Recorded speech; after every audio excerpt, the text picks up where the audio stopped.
Boa noite. Anglicismo. Está na moda usar termos em inglês para coisas que já têm uma expressão similar em português. E geralmente a nossa expressão é bem melhor. Por exemplo, está na moda dizer que alguém praticou ghosting, quando o que a pessoa fez foi simplesmente dar um perdido. O pessoal está usando a expressão quiet quitting. Sim, quando o funcionário, ao invés de se demitir, ele faz apenas o que lhe foi pedido no trabalho, se recusando a fazer o trabalho dos outros. Em português isso chama trabalhar. Tem gente por aqui, no Brasil, falando em manspreading, que é quando o homem se senta todo arreganhado. Feito eu, por exemplo. Vocês não estão vendo, aqui embaixo o homem só senta assim, gente. O homem tem uma perna aqui. E o termo arreganhado é muito melhor, porque é uma palavra só. Né? Arreganhar é um verbo que só é usado no português, eu tenho a impressão. Porque na prática, é sempre as pernas. Sim, você não pode falar, tipo, pô, deixou a porta toda arreganhada. Não pode. Arreganhar é perna. E serve apenas para abrir as pernas. E de uma maneira escrota. Ou de maneira a mostrar o escroto. Entendeu? Arreganhar é sempre pejorativo. Então é abrir as pernas de modo pejorativo. Não é uma palavra só. Você não pode falar no meio do ato sexual, vai, se arreganha pra mim. Não tem isso. O arreganhamento, gente, esse processo, ele é sempre tóxico. É sempre indesejado. Ou melhor, sempre unsolicited. Mas tem um termo que eu aprendi outro dia que eu curti também, que é love bombing. Não conhecia. Como o nome diz, trata-se do ato de bombardear a pessoa amada com gestos de amor, como mandar flores todo dia ou marcar a pessoa em memes com um comentário, isso é muito a gente. Em português isso também tem nome, chama-se É uma Cilada Bino. O love bombing, apesar de parecer uma declaração de amor, quase sempre denota uma vontade enorme de aparecer, de marcar território. E por isso o love bomber está quase sempre se filmando ou mandando alguém filmar para garantir que ele vai perder não somente a pessoa amada, mas também o respeito de todo mundo que está assistindo. Quem passou por isso recentemente foi o então namorado, aliás, ficante da Rafa Kalimann, a ex-Big Brother, que virou influencer e recebeu um love bombing.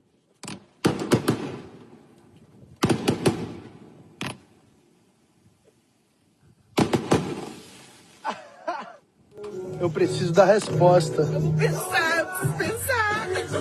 Vai, já pensou? E aí? Me dá mais 5 meses. Eu quero morrer. Ai. Pra começar, esse é o literal love bombing. Tipo, ele mandou uma bomba pra ver se a pessoa gosta dele. E sim, o rapaz achou que tinha mais chance dela topar um namoro se ele produzisse uma queimada em homenagem a ela. E que bom que esse namoro não foi adiante. Porque imagina um pedido de casamento. Iam chamar o Ricardo Salles pra queimar um Amapá todinho. E dá pra ver que ela nem topou o namoro, mas já tá como? Quiet quitting. Tem um anglicismo que eu amo, que é o sugarcoating. O que é? É envolver uma verdade em açúcar, para ela ficar mais palatável.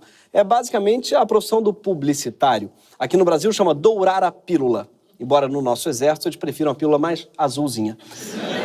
Um bom caso de sugarcoating veio da JBS, que é a dona da Friboi, que lançou o Boitel, que não é um sistema de telefonia para bois, e sim um hotel pro gado. Com grande satisfação e orgulho, o Boitel JBS superou a marca de mais de 2 milhões de animais confinados e processados nas unidades JBS. Sim. Na verdade, chama Matadouro esse hotel. E você reclamando do Ibis, né? Ah, mas no Ibis não tem frigobar. Você sai vivo de lá, quase sempre, né? E sabe onde é que procura vaga nesse hotel? No Booking.com. Desculpem por essa. Vou lançar um concorrente para esse hotel, que é o Airbnb. Claro. Mas é claro que o Boitel deve ter sido invenção de um publicitário. Eu vejo já essa cena. Então, e se a gente chamasse esse matadouro de hotel?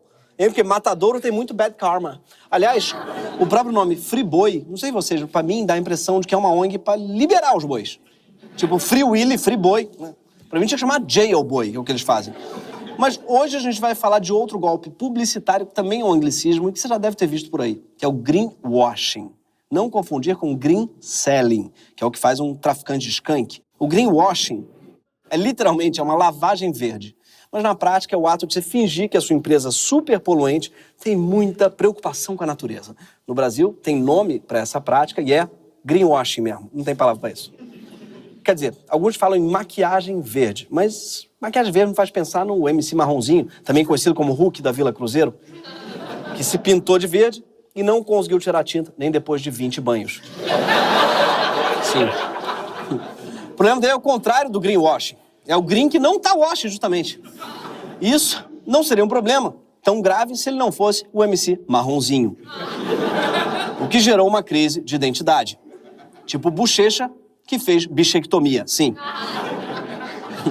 Ele fez. Ele canta Bochecha sem Claudinho, mas agora tá pior ainda, que ele é o Bochecha sem bochecha.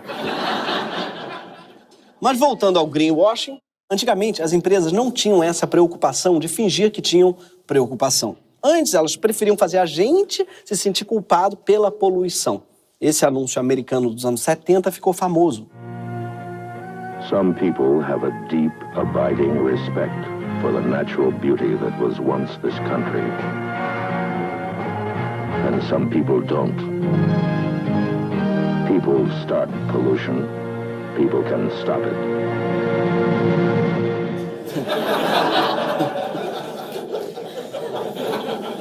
Primeiro, ele não jogou só uma sacola, ele jogou um lanche inteiro. Não sei se vocês viram. Vai ver, era só a tentativa desastrada de dar uma comida, um presente pra ele de uma maneira meio brusca. Mas a mensagem desse anúncio absurdo é que toda vez que você joga lixo pela janela do carro, um indígena chora. Quer dizer, no caso, quem chora é um ator ítalo-americano com maquiagem pesada usando uma peruca. Sim, ele estava fazendo red face, que no Brasil se chama ACM Neto. Mas, com o tempo, essa estratégia começou a pegar mal. Então, as empresas passaram a adotar uma tática diferente. Ao invés de atacar o consumidor, elas passaram a se valorizar. Um pouco como a Cariúcha, candidata que perdeu para uma rival siliconada ao concurso Garota da Laje 2009 e proferiu aquela frase que virou um bordão. Sou toda natural, eu sou bonita pra caramba! Sim, assim como a Cariúcha, as empresas passaram a afirmar que são todas naturais, são sustentáveis pra caramba. Você vai ver a Anglo, que é uma das maiores mineradoras do Brasil, com mais de 100 requerimentos de pesquisa em terra indígena, dizendo que o que ela faz é mineração harmonizada. Sim, eles gourmetizaram até a mineração. A gente pega o desmatamento, o que a gente faz? A gente harmoniza com um nióbiozinho por cima. Por aqui está cada vez mais comum você dourar a pílula ambiental, especialmente de empresas famosas por tragédias ambientais. Você já deve ter visto comerciais como esse daqui. A Vale entende que a Amazônia pode ser vista por milhares de perspectivas. Mas o nosso olhar, sob qualquer ponto de vista, sempre procurou ser o mais próximo possível, com o compromisso de quem sabe. Sem floresta, não há futuro para o planeta. Porque sem Amazônia, não há futuro que se sustente. Sim, a mineradora responsável pelo maior desastre ambiental da nossa história faz propaganda como se ela fosse uma ecovila. Eu cliquei no site que eles anunciam no final, e o mais curioso é que a página não existe. Ou não existe mais, sendo que a propaganda é de 2020. Continua no YouTube da empresa. Ou seja, não conseguiram preservar nenhum site, quanto mais a Amazônia. Fora que a Vale dizer que protege o meio ambiente, é tipo a Sadia dizer que protege os frangos, só porque coloca um capacete no seu mascote, o Lectrek. Sim, Lectrek é o nome daquele frango aviador da Sadia. Você talvez já tenha se perguntado, por que ele usa óculos de aviador? Provavelmente porque ele está tentando fugir do seu frango hotel. Só que agora tá rolando um risco de outra coisa virar um exemplo de greenwashing. Algo que o Brasil precisa muito, mas muito que seja de verdade e não balela, que é o próprio governo Lula, ou The Squid Government. O Lula foi eleito na lógica da frente ampla, com pessoas absolutamente diferentes, unidas pelo horror ao que seria um segundo governo Bolsonaro. E foi assim que ele conseguiu formar uma coligação que tinha do Boulos a Tebet, do Janones ao Safatli, do Vaguinho a Daniela do Vaguinho. E como essa vitória foi apertada, cada um desses apoios foi precioso. E essa frente amplíssima tinha a Marina Silva. E hoje pode parecer trivial, mas Marina e Lula passaram um bom tempo bem afastados, como o próprio Lula frisou na cerimônia em que ficou selada a aliança. A questão ambiental será levada muito a sério, já está sendo levada a sério no programa da frente, será levada muito a sério com a inclusão das propostas da companheira Marina, e essa reunião de hoje é uma demonstração de que nós estamos mostrando ao mundo, sabe, que nós queremos fazer mais e fazer melhor. Há muito tempo a expectativa de que o Lula e a Marina iriam conversar. Nós nunca deixamos de conversar, apenas nós nos desencontramos, sabe? E agora nos encontramos. Falando assim, parece que eles se desencontraram por acaso, né? No Boitolo, um foi fazer xixi, o outro não viu mais. Aí, desencontrei dela. Ou então, sabe esses amigos da escola, que um se mudou pra longe, aí esqueceu de trocar o contato? Aí a pessoa não tem Facebook, é difícil de encontrar, sabe? Imagina o Lula falando, gente, tinha a ministra do meu governo que era um amor, como é que é o nome dela? Marina Lima? É Marina Senna. Não, é Marina... Antes desse desencontro casual, Marina passou 6 anos no MMA. E não, ela não estava no octógono, mas no Ministério do Meio Ambiente, que tem a mesma sigla. E por aí se vê como esse ministério toma porrada de tudo quanto é lado. Durante a gestão da Marina, o desmatamento na Amazônia caiu pela metade. Mas ela saiu do governo em 2008 e saiu bastante brigada com o PT. A relação azedou quando Lula colocou a responsabilidade pelo desenvolvimento da Amazônia no colo de 2 pessoas, o Mangabeira Unger e a Dilma Rousseff, então ministra da Casa Civil. E tanto o Mangabeira quanto a Dilma olhavam para a Amazônia que nem o meu gato olha para um sachê de Whiskas. Algo que está lá para ser devorado. E não, isso não é o merchan da Whiskas. Até porque eu estou falando da Dilma. E a Dilma disse que atrás de toda criança tem uma figura oculta que é um cachorro, não um gato. Isso também não é um merchan da revista Cães e Companhia, que apesar de ter esse nome, não é da mesma editora da Cabelos e Companhia, e nem da Fusca e Companhia, que é a revista mais específica que eu já vi, porque só fala de Fusca. Esse e Companhia engana. Você vai lá, compra, acho que não vai falar também de Chevette, nada, é só Fusca mesmo. Mas tem uma revista mais específica, que é a Sopas e Caldinhos. Sim, existe. Que aparentemente tem uma diferença muito debatida na redação dos programas, não chegou a uma conclusão. Sopa e caldinho, qual a diferença? A sopa é pedaçuda e o caldinho é cremoso? Ou é o contrário? Caldo verde tem pedaço, caldo de feijão não. Sopa de ervilha é cremosa, caldo de peixe tem pedaço. Não faz sentido! Sobretudo porque a revista Sopas e Caldinhos tem uma rival. Sim, tem a Sopa, Caldos e Cremes, que vai confundir ainda mais. Tem que se decidir com essa parada aí. Eu quero fazer uma versão hipster dessa revista, que é Noodles e Lamen. Mas voltando ao assunto, foi só a Marina pular fora do barco, ali em 2008, que o PT entornou o caldinho na Amazônia. Com a construção do quê? Da hidrelétrica de Belo Monte. E para isso o governo atropelou um belo monte de regramento ambiental, mudou o curso do rio, alagou a floresta, deixou um legado horroroso. Só a construção da usina custou 40 bilhões de reais. Isso é cerca de 10 vezes o valor total do Fundo Amazônia. Em alguns trechos, o rio Xingu perdeu 80% da vazão de água. Teve famílias de ribeirinhos sendo obrigada a abandonar a casa. Teve terra indígena invadida. Teve aumento da grilagem e a transformação de Altamira, onde fica a usina, na cidade mais violenta do Brasil. A Marina pulou fora porque tinha antecipado esse desastre, que até hoje o PT não reconhece como desastre. Aí, em 2010, ela concorreu à presidência pelo PV, teve 19% dos votos. Em 2014, concorreu de novo pelo PSB, dessa vez chegou a empatar nas pesquisas com a Dilma, e foi quando a campanha do PT voltou todo o arsenal contra a Marina, veiculando vídeos como esse. Candidata sem apoio no Congresso Nacional, não é possível assegurar um governo estável, um governo sem crises institucionais. 2 vezes na nossa história, o Brasil elegeu salvadores da pátria, chefes do partido do eu sozinho. E a gente sabe como isso acabou.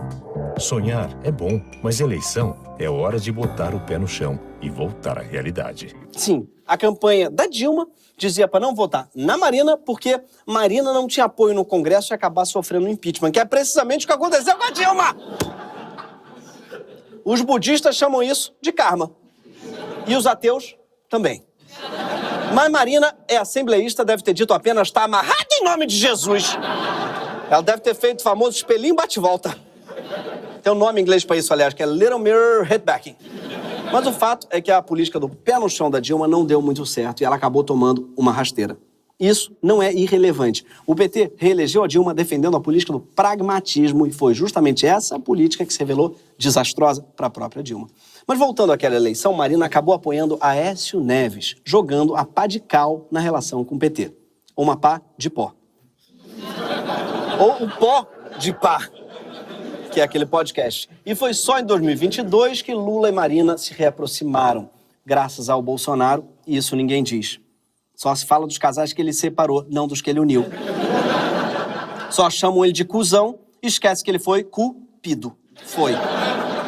Na campanha, Lula não só deu centralidade à pauta ambiental, como anunciou que ele criaria o Ministério dos Povos Indígenas. Promessa que ele cumpriu com a nomeação da Sônia Guajajara, primeira-ministra indígena do país. E, de fato, muita coisa aconteceu nesses 5 meses. Teve a força-tarefa para combater o garimpo na terra Yanomami, teve a reativação do Fundo Amazônia e teve o retorno de algumas funções centrais do IBAMA, como a capacidade de aplicar multas ambientais. Deixaram as mulheres trabalhar, ou pelo menos estavam deixando.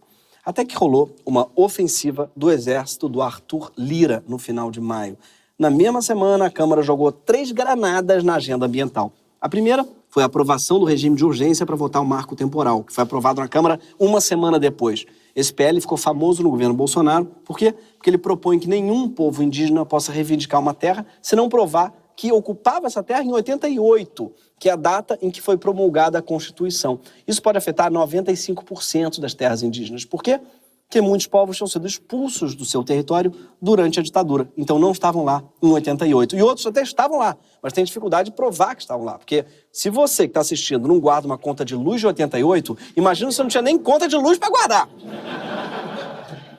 O pessoal quer que o indígena prove que estava num lugar específico em 88, enquanto o Flamengo não consegue nem provar que foi campeão brasileiro em 87. As pessoas acham que o que faz o indígena chorar é tacar o negócio no chão do lado dele. Não! É querer que ele prove que estava no lugar em 88, quando todo mundo sabe que ele estava lá. Enfim, a segunda traulitada no meio ambiente foi a aprovação de uma medida provisória editada no finzinho do governo Bolsonaro. Essa MP dá uma esculhambada na lei da Mata Atlântica. A medida permite o desmatamento num bioma que já perdeu quase 90% da vegetação original. Mas o ataque mais pesado foi a edição de uma outra medida provisória, a 1154 de 2023, que foi a primeira MP do governo Lula. E aqui eu vou ter que explicar um negócio. Todo governo, quando começa, publica uma MP para definir a estrutura dos ministérios. E a vantagem da medida provisória é que ela tem um efeito instantâneo. Ela é uma lei que já vale desde o momento em que ela é publicada. Só que ela precisa ser votada no Congresso em poucos meses, senão ela perde a validade. Por isso chama medida provisória. E foi essa medida que criou o Ministério dos Povos Indígenas, o da Igualdade Racial, que recriou o Ministério da Cultura e que transformou o Botafogo em líder do Campeonato Brasileiro. Digo, essa última parte é só uma suspeita minha. É que só a medida provisória explicaria isso. Só que ali no artigo 36 da MP, que fala sobre as atribuições do Ministério do Meio Ambiente, o Lula colocou um item que deixou a bancada ruralista enfurecida. É que ele trouxe de volta para o meio ambiente o Cadastro Ambiental Rural, ou o CAR, que é como ele é chamado na intimidade. O CAR é um mecanismo de regularização fundiária criado em 2012 que pode servir como uma isca para fisgar grileiro, mas também pode servir como incentivo à grilagem, dependendo de como ele é usado. Ele é um formulário online que a pessoa preenche para dizer que um pedaço específico de terra é dela. Só que muitas vezes essa terra que a pessoa reivindica já pertence a outra pessoa, ou está numa área de conservação, ou está numa terra indígena. Se o CAR é bem utilizado, o governo pode cruzar todos esses dados, descobrir se a terra é invadida e, eventualmente, desapropriar. Mas se o CAR é mal utilizado e o governo escolhe não cruzar dado nenhum, de repente, o invasor passa a ter um documento público atestando a posse de uma terra grilada. No governo Bolsonaro, o CAR ficou sob o comando da Tereza Cristina Errada. E por Tereza Cristina Errada, eu me refiro à ministra da Agricultura e não à cantora carioca. E a Tereza Cristina Errada fez a alegria da moçada da grilagem. Resultado, em 2020, o Brasil já tinha cadastrado quase 8 mil imóveis rurais em cima de terras indígenas. Sim, só que no governo Lula, o CAR voltou para o meio ambiente sob a guarda da Marina. E sabe o que ela fez? Cruzou os dados e cancelou muito CAR que estava em cima de terra indígena. Sim, ela passou o VAR no CAR. E descobriu que tinha muita gente impedida. E foi justamente para frear a Marina que, na hora de aprovar a medida provisória, o relator do texto na Câmara, o deputado Isnaldo Bulhões, do MDB de Alagoas, fez umas mudancinhas. O que ele fez? Ele tirou o CAR do Ministério do Meio Ambiente e mandou para o da Gestão Pública. Tirou a demarcação de terras indígenas da Sônia Guajajara, mandou de volta para o Ministério da Justiça. Ele simplesmente esvaziou os ministérios da Marina e da Sônia, que de repente ficaram como bochecha sem bochecha. E o PT, que deveria defender a própria administração, fez o quê quando o texto foi aprovado pela comissão mista, que é a última etapa antes da votação? Publicou um tweet assim: vitória! Emoji de mãozinha fechada. Comissão mista acaba de aprovar parecer favorável à MP da organização ministerial do governo Lula. Câmara dos Deputados deve votar o texto amanhã. Esse tweet foi publicado às 5h30 do dia 24 de maio. Aí o PT tomou tanta paulada nas redes que 2 horas depois ele publicou um adendo para explicar que se o texto não fosse aprovado, o governo voltaria à estrutura administrativa da época do Bolsonaro. Ou seja, eles estavam comemorando o gol do Brasil no 7-1. Então a parte do PT que acredita que esvaziar o poder da Marina é de fato uma vitória. Para a parte da Petrobras, por exemplo, pode ser interessante um IBAMA disfuncional dentro de um ministério enfraquecido, porque isso ajuda bastante na hora de perfurar poço de petróleo na foz do Rio Amazonas.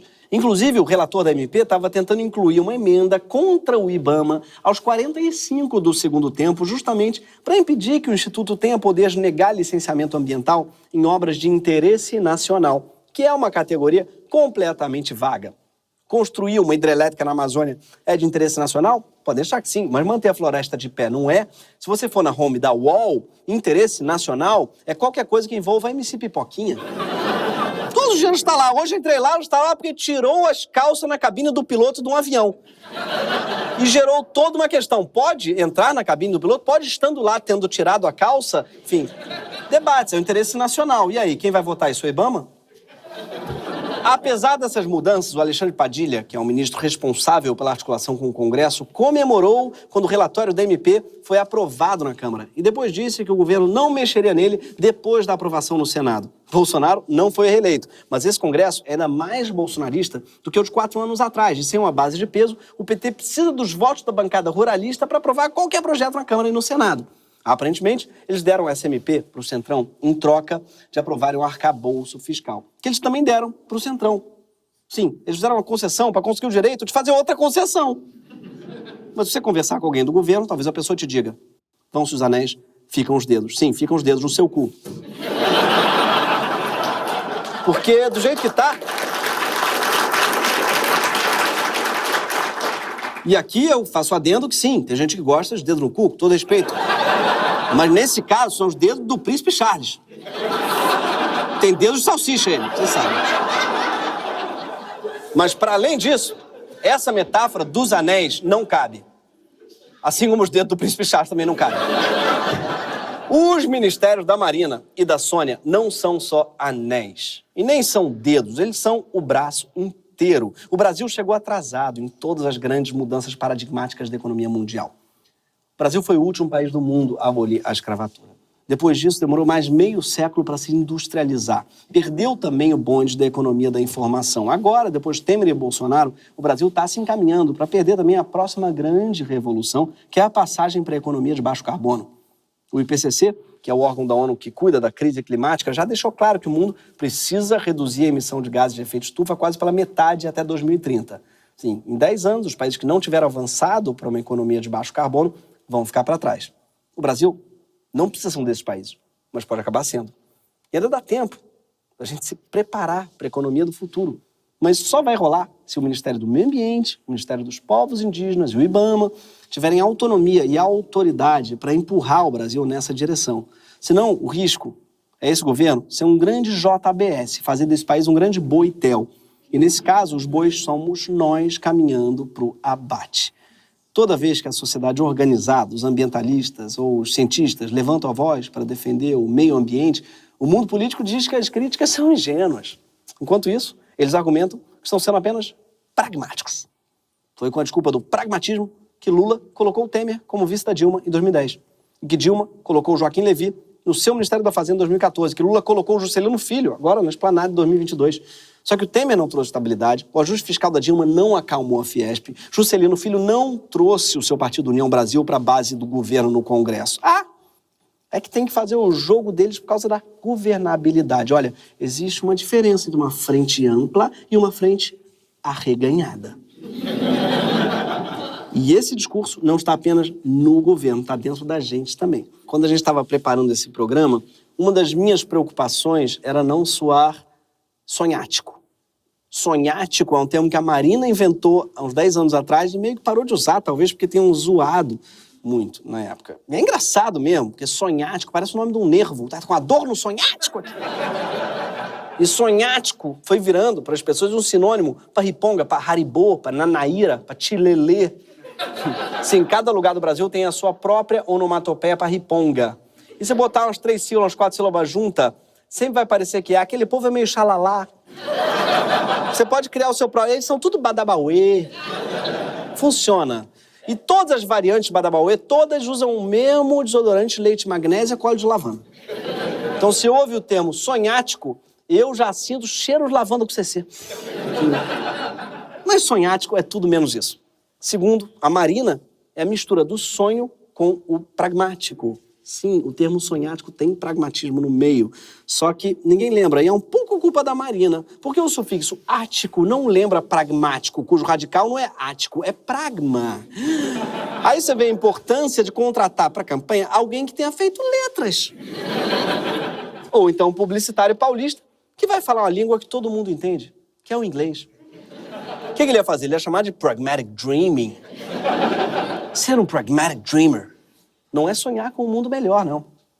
É simplesmente sonhar com um mundo. E garantir o protagonismo do Brasil nesse mundo é ser pragmático pra caralho. Com muito toma lá da cá e chantagem, desde 2021, o parlamento brasileiro vem sendo transformado no Lirotel. O Lirotel já superou a marca de 50 bilhões de reais em emendas processadas, engordando os aliados do Centrão e transformando o orçamento público em boi magro. Enquanto o planeta queima, a boiada do Lirotel oferece tratamento diferenciado de curtíssimo prazo à agenda do bolsonarismo, entregando além do apocalipse a picanha para a extrema-direita. Não gostou? Só tem um jeito: sair da fila do matadouro e ir pra rua. Esse foi o Greg News. Até mais.